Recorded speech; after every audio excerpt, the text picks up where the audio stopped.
আল্লাহর হাবিব বলছেন, যখন কোনো ব্যক্তি আজান দেয়, আজান দেওয়ার সাথে সাথে শয়তান পালাতে শুরু করে, তার পিছনের রাস্তা দিয়ে হাওয়া ছাড়তে থাকে, আওয়াজ করে করে, যেন আজানের ধ্বনি তার কানে না পৌঁছে ওঠে। রাসূল সাল্লাল্লাহু আলাইহি সাল্লাম বলেছেন, হযরত আবু হুরায়রা বর্ণনা করছেন, কালান নবী সাল্লাল্লাহু আলাইহি সাল্লাম, ইযা নুদিয়া বিস-সালাহ আদবারা আশ-শায়তান ওয়া লাহু দুরাতুন হাত্তা লা ইয়াসমা আত-তাযীনা। সহিহ বুখারী হাদিস নাম্বার 1222। আল্লাহর হাবিব বলছেন, যখন কোনো ব্যক্তি আজান দেয়, আজান দেওয়ার সাথে সাথে শয়তান পালাতে শুরু করে এবং সে তার পিছনের রাস্তা দিয়ে হাওয়া ছাড়তে থাকে, আওয়াজ করে করে, যেন আজানের ধ্বনি তার কানে না পৌঁছে।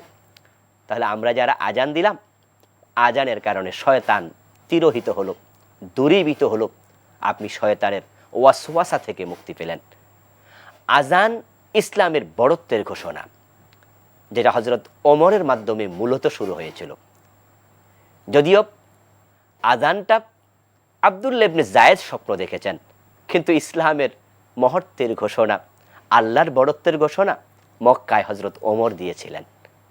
সেটা এই শব্দে না, অন্য শব্দে, আর সেটা ছিল তাওহীদের ঘোষণা। আমরা সকলে জানি, রাসূল সাল্লাল্লাহু আলাইহি সাল্লাম মক্কায় যখন ইসলামের দাওয়াত দিয়েছিলেন, ইসলাম যারা গ্রহণ করেছিল সকলেই তাদের ইসলামকে গোপন রেখেছিল। তাওহীদের ঘোষণা, আল্লাহর বড়ত্বের ঘোষণা প্রকাশ্যে জনসম্মুখে কেউ দেয়ার সাহস করেনি। কিন্তু হযরত ওমর রাদিয়াল্লাহু তাআলা আনহু, তিনি ইসলাম গ্রহণ করার পরে রাসূল সাল্লাল্লাহু আলাইহি ওয়াসাল্লাম থেকে অনুমতি নিয়ে তিনি কালেমার ঘোষণা করেছিলেন জনসম্মুখে, প্রকাশ্যে। এটা একটি শ্রেষ্ঠ আজান বটে, আল্লাহ তাওহীদের ঘোষণা বটে। এজন্যই তো কবি নজরুল ওমর ফারুক কবিতায় হযরত ওমরকে লক্ষ্য করে বলেছিলেন, হে আমিরুল মুমিনিন, তোমার স্মৃতি যে আজানের ধ্বনি জানে না মুয়াজ্জিন। তো আমরা যারা আজকে আজান দিচ্ছি, আমাদেরকে হযরত ওমরের ওই কর্মের একটি অংশের বাহক মনে করে গর্বিত হওয়া লাগবে যে আমি তো ওমরের কাজটি করছি। কবি নজরুল বলছেন, ইসলামের বড়ত্বের ঘোষণা সর্বপ্রথম হে ওমর তুমিই দিয়েছিলে। হয়তো আজকের মুয়াজ্জিন সেটা জানেই না। যদি জানতো তাহলে মুয়াজ্জিন কখনো মুয়াজ্জিনি চাকরি করাটাকে ছোট চাকরি মনে করতো না। আর মুয়াজ্জিনি করা মূলত চাকরিও নয়, এটা হচ্ছে অনেক বড় একটি দ্বীনের খেদমত বটে। এজন্য আমরা আজান দেয়াটাকে একটি ইবাদত হিসাবে নিতে চাই এবং অন্যতম শ্রেষ্ঠ ইবাদত হিসাবে নিতে চাই। তাওহীদের ঘোষণা দেওয়ার জন্যই তো আল্লাহ তাআলা পৃথিবীতে সকল নবী রাসূলকে পাঠিয়েছিলেন। আর সেই তাওহীদের ঘোষণা দিনে 5 বার একজন মুয়াজ্জিন দিয়ে থাকেন এবং তার তাওহীদের ঘোষণার সাক্ষী হয় তার আজানের ধ্বনি যে পর্যন্ত পৌঁছবে প্রতিটা মাখলুক। আল্লাহ তাআলা হাসরের ময়দানে ওই মুয়াজ্জিনের পক্ষে ওই মাখলুকগুলাকে সেদিন সাক্ষী হিসাবে উপস্থাপন করবেন। তারা এসে বলবে, আল্লাহ তিনি তাওহীদবাদী, তিনি তাওহীদের ঘোষণা দিয়েছেন, আমরা তার সাক্ষী। এজন্য আমার ভাইয়েরা, আমরা আজানকে কখনো ছোটভাবে দেখব না। সম্মানীয় দর্শক শ্রোতা, আজান যারা দেবেন, আমরা তাদেরকে অনুরোধ করতে চাই যে আপনার কণ্ঠের যত মধু আছে আজানের মাঝে সবটা ঢেলে দেবেন। কারণ এই আজানের ধ্বনি মানুষের অন্তরকে ছুঁয়ে যায়, টাচ করে, এবং শুধু আজান শুনে ঈমান এনেছে এমন ঘটনাও কিন্তু আছে। মহাকাশ বিজ্ঞানীরা আজানের ধ্বনি শুনতে পান এমন বর্ণনাও তাদের সাক্ষাৎকারে পাওয়া যায়। আর হযরত বেলাল রাদিয়াল্লাহু তাআলা আনহু, উনার সেই সুমধুর ধ্বনির কথা তো ভুলাই যায় না। রাসূল সাল্লাল্লাহু আলাইহি ওয়াসাল্লামের ইন্তেকালের পরে হযরত বেলাল রাদিয়াল্লাহু তাআলা আনহু তিনি দূরে চলে গিয়েছিলেন। যেই শহরে বিশ্বনবী নেই, সেই শহরে আমি থাকি কিভাবে? আমি বেলাল আজান দেব আর রাসূল সাল্লাল্লাহু আলাইহি সাল্লাম নামাজ পড়াবেন না, এটা হতে পারে না। তাই তিনি দূরে চলে গিয়েছিলেন। কিন্তু ফারুক আজম ওমর রাদিয়াল্লাহু তাআলা আনহুর জীবদ্দশায় তিনি বারবার মদিনায় ফিরে এসেছেন, এই বর্ণনা পাওয়া যায়। তিনি হযরত ওমরের সাথে সাক্ষাৎ করতে আসতেন বিশ্বনবী মুহাম্মদুর রাসূলুল্লাহ সাল্লাল্লাহু আলাইহি সাল্লামের কবর জিয়ারত করতে।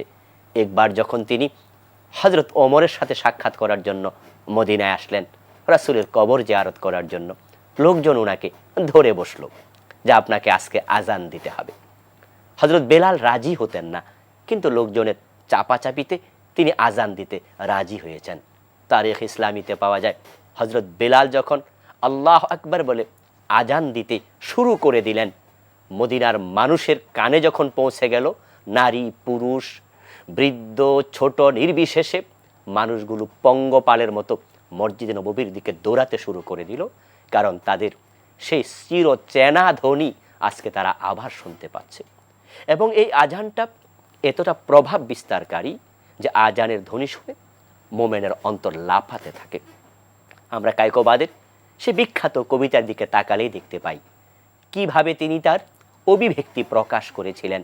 কি ওই শোনালো মোরে আজানের ধ্বনি, মর্মে মর্মে সেই সুর, বাজিল কি সমধুর, আকুল হইল প্রাণ, নাচিল ধমনী।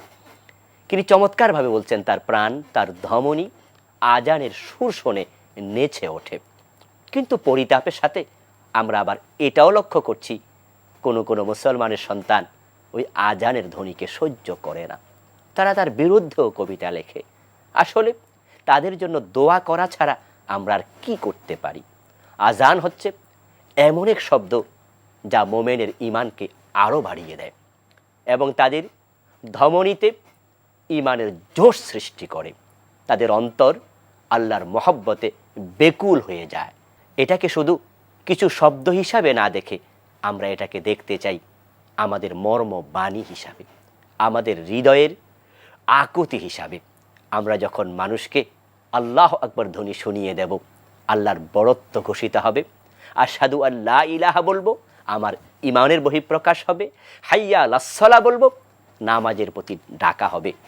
আমরা শুধু নামাজের প্রতি আহ্বান করছি না, আজান দিয়ে আমরা কল্যাণের প্রতি আহ্বান করছি, হাইয়া আলাল ফালাহ, কল্যাণের দিকে আসো। আসলে মসজিদ শুধুমাত্র নামাজের জায়গা নয়, বরং আমরা মানুষকে ডাকছি কল্যাণের দিকে। এর মানে মসজিদ কল্যাণেরও জায়গা। এজন্যই তো ওমরে ফারুক রাদিয়াল্লাহু তাআলা আনহু অর্ধ পৃথিবী মসজিদে নববীতে বসেই তিনি পরিচালনা করেছেন। মসজিদ শুধু নামাজের জায়গা হবে না, এটা কল্যাণের জায়গা হবে। বিশ্বনবী মুহাম্মদুর রাসূলুল্লাহ সাল্লাল্লাহু আলাইহি ওয়াসাল্লাম এই মসজিদে নববীতে বসেই তিনি রাষ্ট্র পরিচালনা করেছিলেন। এখান থেকে মানুষের কি কি কল্যাণ করা যায় সে বিষয়গুলোর পরামর্শ হবে, সিদ্ধান্ত হবে, বাস্তবায়ন হবে। তো আসুন এই আজানের মূল শিক্ষাটা আমাদের জীবনে গ্রহণ করে আমরা তার আলোকেই জীবনটাকে সাজাতে চাই। আল্লাহ সে তৌফিক আমাদেরকে দান করুন এবং এই আজানের মাধ্যমে আল্লাহর বড়ত্ব ঘোষণা করতে করতেই আমরা দুনিয়া থেকে বিদায় নিতে চাই। আল্লাহ কালেমার সাথে বিদায় নেওয়ার জন্য আমাদেরকে কবুল করুন। আল্লাহুম্মা আমিন।